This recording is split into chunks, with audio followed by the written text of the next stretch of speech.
여러분 안녕하세요. 네, 반갑습니다.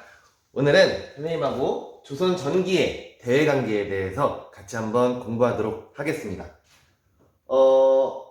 수능 특강 56페이지입니다. 조선 전기의 대외관계는 한마디로 표현하면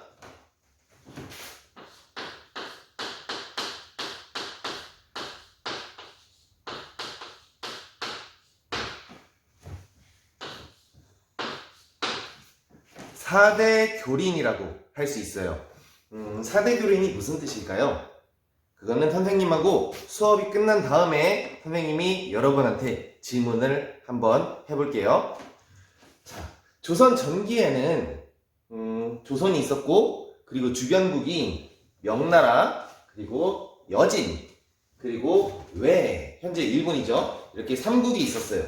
그리고 뭐 동남아시아의 여러 국가들도 있었는데 우리는 크게 이 세 나라에 대해서 같이 한번 보도록 할게요. 먼저 명나라하고 조선하고는 어떤 관계였는지 같이 한번 보겠습니다. 처음에 태조 이성계 시절에는 정도전을 중심으로 요동을 정벌하려고 해요. 요동이라고 하면 선생님이 지도를 그렸는데 이쪽 지역, 여기 흐르는 요하강의 동쪽인 지역을 요동이라고 하는데 이쪽 지역을 정벌하려고 합니다. 자, 근데 하나 이상한 점이 있어요. 우리 요동정벌 이전에 한번 들어본 적이 있습니다. 언제 들어봤을까요? 조선의 건국을 배웠을 때 위화도 회군을 하기 전에 우리가 요동을 정벌하러 간다라고 얘기를 했었지? 그 원인은 맞습니다. 명나라가 천령위를 설치를 하려고 하자 우리가 요동을 정벌하려고 했었다. 그러나 위화도 회군이 일어났다. 우리 이때 배운 적이 있었어요. 근데 여기서 나오는 요동정벌은 다 그거와 같은 요동정벌이 아닙니다. 그렇게 나라가 건국이 되고 나서 정도전을 중심으로 해서 다시 요동을 정벌하려고 해요. 왜 요동을 정벌하려고 했을까요? 사이가 좋지 않았기 때문이에요. 명나라 입장에서는 선생님이 지금부터 하는 얘기는 따로 필기하지 않을게요. 명나라 입장에서는 조선이 이성계가 왕위를 찬탈하고 새로운 나라를 세운 것에 대해서 좀 불만을 가졌어요. 뭔가 정통적인 왕조로 인정을 하지 않았어요. 네. 그 말을 이제 고명책임이라고도 합니다. 그걸 인정을 하지 않았는데 그것에 대해서 이제 갈등이 생기게 되는 거예요.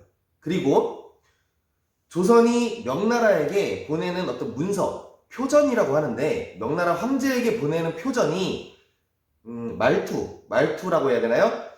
양식이 뭔가 격을 낮춰가지고 올렸다라고 해서 두 나라 관계가 좋지만은 않았어요.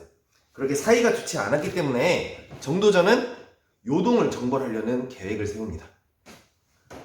그러나 그 계획은 무산되고 태종 이방원이 왕위에 오르고 나서부터는 4대 정책을 하게 돼요.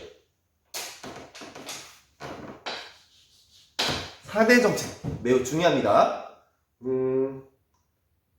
자, 우리가 4대 정책이 무슨 뜻인지 선생님이 용어로 한번 풀어서 설명해 볼게요. 여기 사자는요, 섬기다 할 때 사자예요. 섬기다. 대는 큰 대자예요. 큰 대. 큰 것을 섬기다. 명나라가 조선보다 큰 나라니까 명나라를 섬기는 정책을 지금부터 한다라는 의미입니다. 근데 우리가 여기서 착각하지 말아야 될 게 하나 있어요.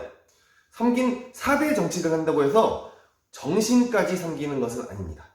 우리는 명나라의 속국이고 우리는 중국의 속국이고 하나의 작은 나라에 불과해 라는 의미의 그런 정신적인 부분까지 굴복하는 것이 아니라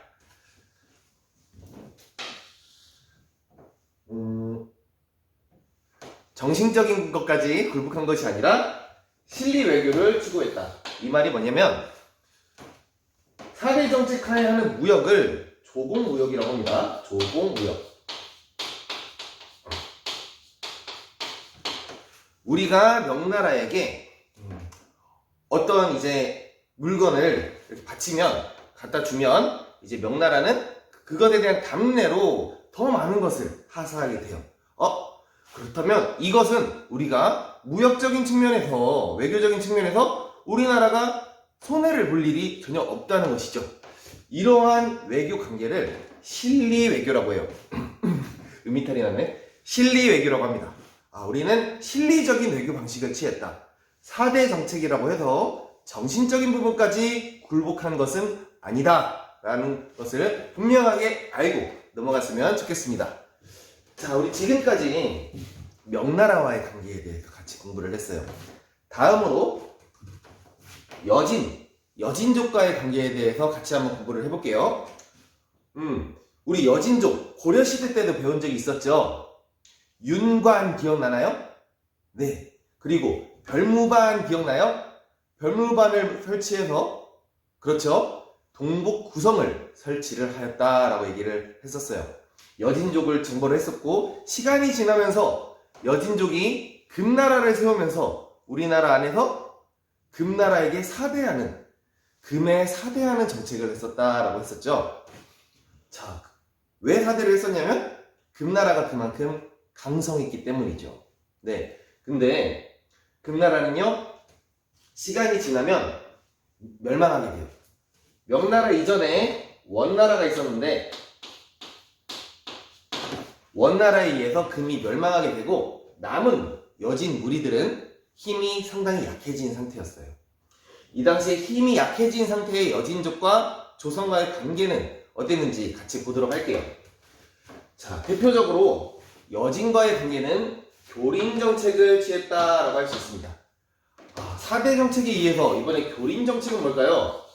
교린 정책은 사기의 교자를 쓰고 이웃 민자를 써서 이웃들과 친하게 지낸다, 이웃들과 사이좋게 지낸다 라는 의미예요. 사이좋게 지내는 정책, 그것이 바로 교린 정책이다. 더 쉽게 설명하겠습니다. 때로는 잘해주기도 하고 때로는 엄격하게 대하기도 하는 그런 정책이 교린 정책이에요. 어려운 말로 강경책과 회유책을 함께 쓰는 정책, 그것이 바로 교린 정책이다. 자, 강경책을 먼저 보겠습니다. 세종대왕 시기에는요, 북방에 있는 여진족을 공격을 해서 사군과 육진을 설치를 합니다. 그러면서 영토를 현재 지금 우리나라의 영토와 유사한 지역까지 영토를 확장을 하게 돼요. 자, 사군 육진을 설치한 다음에 3인 정책을 실시를 합니다. 3인 정책이 뭐냐면 다른 지역에 있는 조선 사람들을, 우리나라 사람들을 정벌한 지역으로 이주시키는 정책을 3인 정책이라고 해요. 자, 선생님 여기서 질문. 왜 사군육진 지역에 이때 당시에 우리나라 사람들을 왜 이주를 시켰을까요? 네, 맞습니다. 이 지역들을, 정벌한 이 지역들에는 아무것도 없을 거 아니에요. 왜냐면 이제 전쟁을 하면서 황폐화가 됐을 거고, 그리고 뭔가 많은 집들도 무너졌을 거예요. 그리고 많은 사람들이 죽었겠죠. 그 지역을 활성화시키고 관리하기 위해서 많은 주민들을 이주를 시킵니다. 이사를 시킨다는 거예요. 그래가지고 이 지역에 이사를 시키는 정책, 그것이 바로 3인 정책입니다.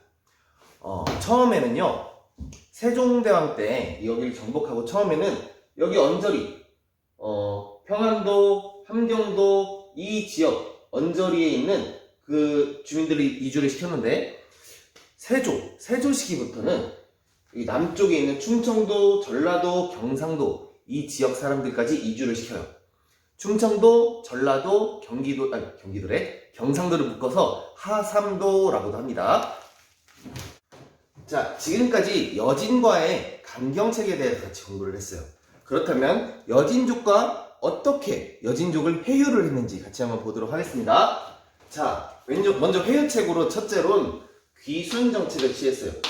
귀순이 뭐냐면 이렇게 전쟁을 하면서 사군을 설치하고 육진을 설치하는 그 과정 속에 여진족들이, 여진족 군인들이거나 여진족 사람들이 우리는 여진을 포기하고 조선으로 가고 싶어요. 우리 항복 조선으로 가서 살고 싶어요. 라고 하는 그런 귀순을 다 받아줬고, 그리고 둘째로 둘 사이에 끊임없는 무역을 했어요. 그래서 이 사군 지역, 이 지역하고 육진 지역에 무역소를 설치를 해가지고 조선과 여진 간의 무역을 활성화시킵니다. 그리고 수능 특강에 없는데 동그라미 3번 하고 필기를 할까요? 북평관 설치라고 적어볼게요. 북평관이 뭐냐면 조선의 수도가 어디죠? 맞습니다. 한양입니다. 한양에 여진의 사신을 접대하기 위해서 설치한 것이 바로 북평관입니다. 다시 조선 수도 한양에 여진족의 사신을 대접하기 위해서 설치한 것이 바로 북평관이다. 자, 우리 지금까지 여진족에 대해서 강경책, 회유책에 대해서 같이 한번 공부를 했어요. 다음으로 외화의 관계에 대해서 같이 한번 보도록 하겠습니다. 먼저 외하고도 마찬가지로 교린 정책을 취했어요. 선생님이 교린 정책이 뭐라고 했었지? 교린 정책이 뭐라고 했었지? 네, 맞습니다. 교린 정책은 사이좋게 지내는 정책인데 때로는 잘해주기도 하고 때로는 엄격하게 대하기도 한다고 했었죠. 그것을 바로 회유책과 강경책이라고 얘기를 했어요. 먼저 엄격하게 어떻게 되는지 먼저 볼까? 자, 먼저 이종무라는 사람이 대마도를 점령합니다. 어떤 왕 때냐면 이마저도 세종대왕 때예요. 세종대왕은 과학기술도 많이 발전시키고, 그쵸? 훈민정음도 만들고, 그리고 영토도 북쪽으로도 사군육진, 아래쪽으로도 대마도를 정벌하는 정말 어마어마한 업적을 남긴 왕이었음을 우리는 짐작할 수 있습니다.